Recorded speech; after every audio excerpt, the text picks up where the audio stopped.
नमस्कार, स्टडी सरजी YouTube channel पर आप सभी का स्वागत है।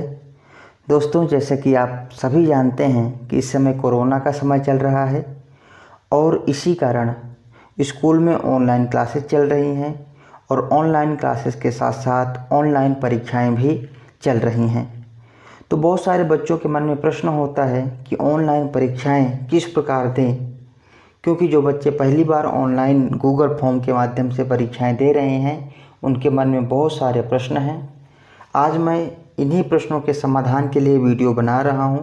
मैं आशा करता हूं कि अगर आप ये वीडियो पूरी देखते हैं तो आपके मन में किसी भी प्रकार का डाउट नहीं रहेगा। सबसे पहले आपको अपने व्हाट्सएप ग्रुप में जाना है, जहां पर आपके टीचर्स आपको उस परीक्षा का लिंक आपको प्रोवाइड करा चुके हैं। आपको जा कर के उस लिंक को खोलना है। जैसे आप उस लिंक को खोलोगे, सीधा आप ब्राउज़र के माध्यम से गूगल फॉर्म में पहुंच जाओगे। तो आपके सामने कुछ इस प्रकार का इंटरफेस आएगा। आप यहां पर अलाउ का ऑप्शन क्लिक करेंगे।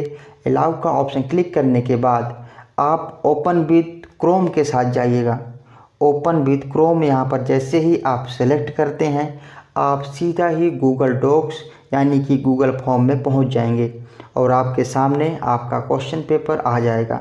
जैसे कि आप यहाँ पर देख रहे हैं, क्वेश्चन पेपर में आप यहाँ देखिए स्टार लगा हुआ है, ठीक है, जो कि अनिवार्य है। जहाँ पर भी रेड कलर का आपको स्टार दिखेगा, उस प्रश्न को आपको ज़रूर करना है। जैसे आप नीचे आइए, आपसे कुछ आपके बारे में पूछा जा रहा है, आप यहाँ पर इसे भरें। सबसे पहले छात्र का नाम, तो आपका जो भी नाम है आप अपना यहाँ पर नाम लिखेंगे। छात्र नाम लिखने के बाद आपसे आपकी क्लास पूछी जा रही है कि आप किस क्लास के स्टूडेंट हैं। तो आप जिस भी छात्र क्लास के स्टूडेंट हैं आप अपने यहाँ पर कक्षा को भरेंगे। उसके बाद आप अपना रोल नंबर यहाँ पर भरेंगे। रोल नंबर भरने के बाद देखिए, मोबाइल देना अनिवार्य नहीं है, लेकिन अगर आपको अपना मोबाइल नंबर याद है तो आप अपना मोबाइल नंबर भर सकते हैं। मोबाइल नंबर भरने के बाद आपके सामने नीचे यहाँ पर नेक्स्ट का ऑप्शन आएगा। जैसे आप नेक्स्ट करेंगे, आप अपने परीक्षा के दूसरे सेक्शन में पहुँच जाएंगे। अब दूसरा यहाँ पर भाग खुल चुका है, क्वेश्चन फॉर डेमो प्रैक्टिस। आप यहाँ पर आपको डेमो करवाया जा रहा है, इसलिए जो क्वेश्चन हैं सारे डेमो के लिए हैं, ठीक है। तो आप ऊपर पढ़िए, आपके सामने कुछ सूचना दी गई है। सभी प्रश्न करना अनिवार्य है। सभी प्रश्नों के अंक समान हैं। सभी प्रश्न एक एक नंबर के हैं। आप जैसे ही नीचे आएंगे, आपके सामने प्रश्न खुल जाएंगे और प्रश्नों में जो भी कहा गया है आप उसका उत्तर, अगर फिल इन द ब्लैंक्स है तो आप उसका फिल इन द ब्लैंक्स भरेंगे। अगर एमसीक्यू क्वेश्चन है, आपके सामने 4 ऑप्शन है, तो आप वहां पर टिक करेंगे।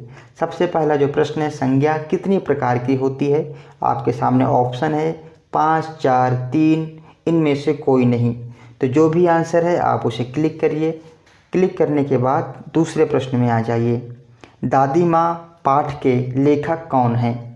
तो आपके सामने 4 ऑप्शन है, जो भी आपका ऑप्शन है आप उसे क्लिक करेंगे और दूसरे प्रश्न में आ जाएंगे।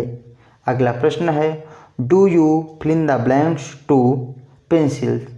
यहाँ पर आपको फिल इन द ब्लैंक्स भरना है। 4 ऑप्शन है, हैज, हैव, हैड और वाज। जो भी आपको करेक्ट आंसर लगता है आप उस आंसर को टिक करेंगे और दूसरे प्रश्न में आ जाएंगे। ईयर्स आर यूज्ड टू, कान का क्या काम है। नीचे 4 ऑप्शन है, सी देखना, टॉक बात करना, हियर सुनना और टेस्ट यानी कि स्वाद लेना या चखना। तो इसका जो भी आंसर आपको लगता है आप उसे क्लिक करेंगे और दूसरे प्रश्न में आ जाएंगे। अगला प्रश्न है, चित्र देखकर संस्कृत पद लिखो। यानी कि चित्र में आपको जो दिख रहा है इसको संस्कृत में क्या कहते हैं। तो देखिए, आपके जो आपका कीबोर्ड है उसमें हिंदी और इंग्लिश दोनों का ऑप्शन आता है। क्योंकि संस्कृत का प्रश्न है इसलिए इसको हमें इंग्लिश संस्कृत में ही इसका उत्तर देना है। तो यहाँ पर कौवे का चित्र है तो हमने लिख दिया काकह, यानी कि जो ऊपर चित्र है एक कौवे का चित्र है। ये शॉर्ट आंसर है। जहाँ लिखने का ऑप्शन आता है वहाँ आप लिखिए, जहाँ पर आपको चयन करने का ऑप्शन आता है वहाँ पर आप चयन करिए। अगला प्रश्न है, बालकः रिक्त स्थान बालकाः, यानी कि रिक्त स्थान पे क्या आना चाहिए, बालकेन, बालकौ, बालकस्य या इनमें से कोई नहीं। तो इसका जो भी आंसर है आप इस प्रकार टिक करिए और अगले प्रश्न में आ जाइए। अगला प्रश्न है 24 का 3/4 कितना होता है। तो नीचे आपके सामने ऑप्शन है 12, 16, 18 और 14। तो जो भी आपका आंसर है आप उसे टिक करेंगे और आगे आ जाएंगे। अगला है आपको डिवाइड यानी कि भाग देना है। 1625 को जो है 100 से भाग देना है। तो उसका जो भी आंसर आएगा आप अपना आंसर टिक करेंगे और नीचे आएंगे। नीचे आपको एक फिर से प्रश्न आ रहा है जिसका उत्तर आपको लिखना है what are the 4 main direction of earth, यानी कि पृथ्वी की जो मेन 4 दिशाएं हैं उसको लिखना है। तो इसका उत्तर आप लिख सकते हैं ईस्ट, वेस्ट, नॉर्थ और साउथ। तो जैसे आप इसका आंसर लिख देंगे, आंसर लिखने के बाद अगला फिर से आपके सामने प्रश्न है द प्लैनेट नियरेस्ट द सन, यानी कि सूर्य के सबसे नज़दीक ग्रह कौन सा है। तो इसका जो भी आंसर है आप उसे टिक करेंगे और टिक करने के साथ आप अगले प्रश्न में आ जाएंगे। अगले प्रश्न में आप एक ही प्रश्न में 3 प्रश्न देख रहे हैं, आपको उनका उत्तर चुनना है। उदाहरणानुसारम पदानाम विभक्तिम वचनम च लिखतो, यानी कि ऊपर विभक्ति और वचन दिए गए हैं, नीचे आपके कुछ एग्जाम्पल दिए गए हैं, उनमें से आपको उत्तर चुनना है। तो जैसे बालकस्य में कौन सी विभक्ति और कौन सा वचन है। तो यहाँ देखिए बालकस्य षष्ठी विभक्ति एक वचन का है, इसलिए हमने इसका आंसर चुन लिया षष्ठी विभक्ति एक वचन। आगे देखिए रमेण जो शब्द है यहाँ पर रामेण होना चाहिए। यहाँ तृतीय विभक्ति एक वचन का ये शब्द रूप है। इसी प्रकार जो रमे है ये प्रथमा विभक्ति द्विवचन का शब्द रूप है। तो इस प्रकार हमने इस सेक्शन के सारे उत्तर दे दिए हैं और हमारे सामने 2 ऑप्शन आते हैं बैक और नेक्स्ट का। तो हमें यहाँ पर नेक्स्ट का ऑप्शन दबाना है। जैसे आप नेक्स्ट करेंगे आप अगले सेक्शन यानी कि अगले विभाग में पहुँच जाएंगे। अगले विभाग में आप देखिए नीचे लिखा हुआ है कि लिखित परीक्षा, यानी कि आपका रिटन एग्जाम है, सभी प्रश्न करना अनिवार्य है। आप अपने प्रश्नों का उत्तर PDF और फोटो के माध्यम से दे सकते हैं। अब देखिए आपके सामने कुछ प्रश्न हैं और प्रश्न का उत्तर आपको कैसे देना है मैं आपको समझा रहा हूँ। Write an essay on the topic of Mahatma Gandhi या रिपब्लिक डे। 2 आपके सामने ऑप्शन है, आप महात्मा गांधी के ऊपर या तो रिपब्लिक डे के ऊपर आपको निबंध लिखना है। अपनी कॉपी में लिखना है निबंध। जब आप अपनी कॉपी में निबंध लिखेंगे, लिखने के साथ आपको क्या करना है, आपके स्क्रीन में जो ऐड फाइल का ऑप्शन दिख रहा है इसमें आपको क्लिक करना है। जैसे आप क्लिक करेंगे तो आपके सामने ऑप्शन आ जाता है select file from your device, यानी कि आपके डिवाइस में जो आपने फ़ोटो खींची हुई है या आपने जो PDF बनाया हुआ है उसको आपको सेलेक्ट करना है। यहाँ आपके सामने 4 ऑप्शन आ जाते हैं कैमरे का, कंप्लीट एक्शन और फाइल्स का। अगर आपने PDF बना करके पहले से रखा हुआ है या पहले से फ़ोटो खींचा हुआ है तो आप फाइल्स का ऑप्शन चूज करेंगे। अगर आपको तुरंत फ़ोटो खींचना है तो आपको कैमरे का ऑप्शन सेलेक्ट करना है या कोई दूसरा ऑप्शन, जैसे कि अगर मैं कंप्लीट फाइल में जाऊंगा तो यहाँ पर रिकॉर्डर का ऑप्शन आ रहा है। आप अपनी बात को, आप अपने आंसर को रिकॉर्ड करके भी भेज सकते हैं, ठीक है। तो यहाँ पर मैं कैमरे के ऑप्शन को सिलेक्ट करता हूँ। जैसे ही आप कैमरे के ऑप्शन को सिलेक्ट करेंगे आपका कैमरा ओपन हो जाएगा और आपने जो भी प्रश्न का उत्तर आपने अपनी कॉपी में लिखा हुआ है उसकी आपको अच्छे से क्लिक करना है, फ़ोटो क्लिक करना है। फ़ोटो क्लिक करने के बाद ऑप्शन का जो ओके का ऑप्शन आ रहा है आप उसको दबाएंगे, क्लिक करेंगे तो आपकी फ़ाइल अपलोड हो चुकी है। देखिए ऊपर आपके फाइल का नाम आ चुका है। अब आपको अपलोड में क्लिक करना है। जैसे ही आप अपलोड में क्लिक करेंगे आपकी फ़ाइल अपलोड हो जाएगी। तो इस प्रकार आप अपने प्रश्न का उत्तर जमा कर सकते हैं। मान लीजिए आप अपने प्रश्न के उत्तर में 1 से ज़्यादा फाइल अपलोड करना चाहते हैं तो वही ऑप्शन है, आपको फिर से वैसे ही प्रोसेस करना है। कैमरा में जाना है, कैमरे से आपको दोबारा फिर से जो है जहाँ भी आपका उत्तर दिया हुआ है आप वहाँ से फ़ोटो क्लिक करेंगे और फ़ोटो क्लिक करने के बाद आप की जो फाइल है उसको जो है ऐड कर देना है, ठीक है। और यहाँ पर नीचे जो है अपलोड का जो ऑप्शन दिया हुआ है इस अपलोड के ऑप्शन को क्लिक कर देना है। तो इस तरीके से आपके प्रश्न की जो दोनों फाइलें हैं सिलेक्ट हो गई, आप ऊपर देख सकते हैं। और आपकी जो है आपका जो प्रश्न का उत्तर है वो जो है जमा हो चुका है, ठीक है। अब आइए प्रश्न नंबर 2 में, जिसमें कहा गया है कि निम्नलिखित में से किसी एक विषय पर पत्र लिखें। फीस माफ़ी हेतु प्राचार्य को पत्र आपको लिखना है। तो आपको इसका भी उत्तर आप अपनी कॉपी में लिखेंगे।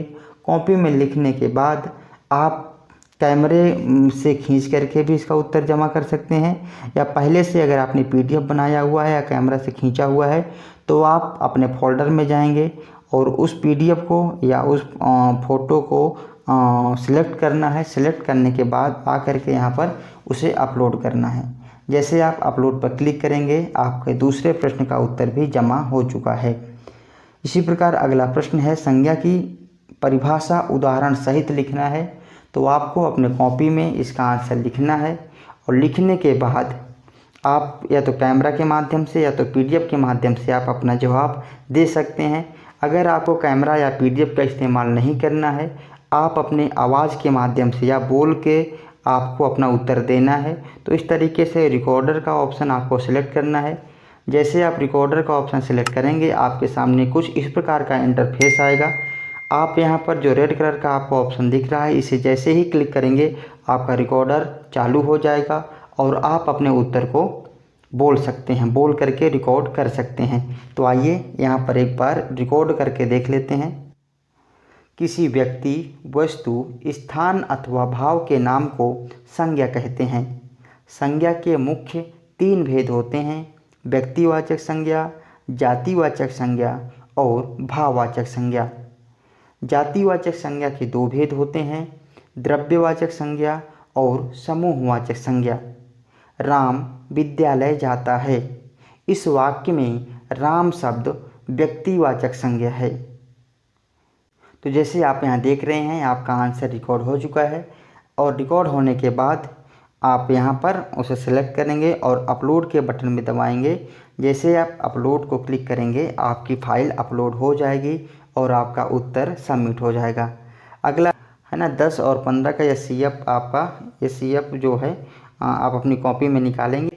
उसके बाद कैमरे में जा कर के उसकी फ़ोटो खींचना है और फ़ोटो खींचने के बाद आपको उसकी जो है पीडीएफ को अपलोड कर देना है। फ़ोटो या तो पीडीएफ जो भी जिस माध्यम से आप उत्तर देना चाहते हैं आप उसको अपलोड कर सकते हैं। और अगला जो प्रश्न है आप अपनी स्क्रीन में देख रहे हैं, सबसे पहले इसे हम अपलोड कर देते हैं। जैसे यह अपलोड हो जाएगा फिर हम अगले प्रश्न में आते हैं। अगला प्रश्न है, भारत के मानचित्र को देखकर उसमें आगरा, बनारस और दिल्ली को दर्शाइए। देखिए आपके सामने एक चित्र दिया गया है। इसको करने का 2 तरीका है। या तो आप अपनी कॉपी में भारत का नक्शा बनाइए, उसमें दिल्ली, बनारस और आगरा को दर्शा करके उसकी फ़ोटो खींचिए और अपलोड कर दीजिए। या तो आपके फ़ोन में जो चित्र आप देख रहे हैं इसको कुछ नहीं करना, आपको इसका स्क्रीनशॉट ले लेना है। स्क्रीनशॉट लेने के बाद आपको सीधे अपने व्हाट्सएप में आना है। व्हाट्सएप में आने के बाद आप उस फ़ोटो को सिलेक्ट करेंगे जिसको आपने अभी अभी स्क्रीनशॉट लिया है। आप अपनी स्क्रीन पर उस चित्र को देख रहे हैं। उसके बाद ऊपर 4 ऑप्शन आता है, कट करने का, इमोजीज लगाने का, टेक्स्ट कुछ लिखना है और एक पेंसिल का जो आपको ऊपर दिखा रहा है जो निशान, उसमें सेलेक्ट करिए। कोई एक कलर को आपको चयन करना है और जो भी जहाँ भी मान लीजिए दिल्ली, आगरा, बनारस जो भी आपको दिखाना है इस तरीके से आप लिख सकते हैं ABC करके, ठीक है। तो आप अपना उत्तर इस तरीके से लिख करके इसको दोबारा से इस तरीके से आपको स्क्रीनशॉट ले लेना है। और स्क्रीनशॉट लेने के बाद आपको क्या करना है, दोबारा से अपने गूगल फॉर्म में आना है और ऐड फाइल में जा कर के आपने अभी अभी जो फ़ोटो खींची है आप उसको सिलेक्ट करेंगे, फाइल में जाएंगे।